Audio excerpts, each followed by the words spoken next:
सबक आमूज कहानी। एक बादशाह ने किसी बात पर खुश होकर एक शख्स को ये अख्तियार दिया कि वह सूरज गुरूब होने तक जितनी ज़मीन का दायरा मुकम्मल कर लेगा वह ज़मीन उसके नाम कर दी जाएगी, और अगर वह दायरा मुकम्मल न कर सका और सूरज गुरूब हो गया तो उसे कुछ नहीं मिलेगा। ये सुनकर वह शख्स चल पड़ा। चलते चलते जोहर हो गई तो उसे ख्याल आया कि अब वापसी का चक्कर शुरू कर देना चाहिए, मगर फिर लालच ने गलबहा पा लिया और सोचा कि थोड़ा सा और आगे से चक्कर काट लूं।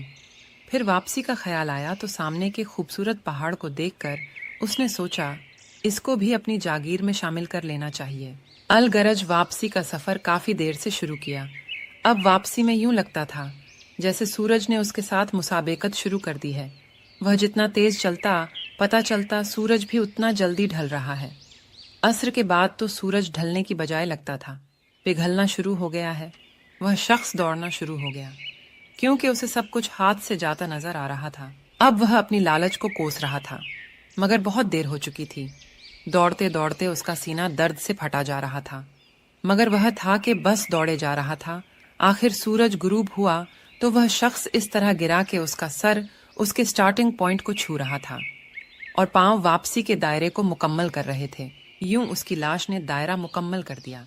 जिस जगह वह गिरा था उसी जगह उसकी कब्र बनाई गई और कब्र पर कुतबह लगाया गया जिस पर लिखा था इस शख्स की ज़रूरत बस इतनी सारी जगह थी जितनी जगह इसकी कब्र है। अल्लाह पाक ने भी इसी तरफ इशारा किया है, वल अस्र इन्नल इंसाना लफी खुस्र। आज हमारे दायरे भी बहुत बड़े हो गए हैं, चलिए वापसी की सोचते हैं। अल्लाह पाक हमें मौत से पहले मौत की तैयारी की तौफीक नसीब फरमाए और खात्मा बिल खैर फरमाए।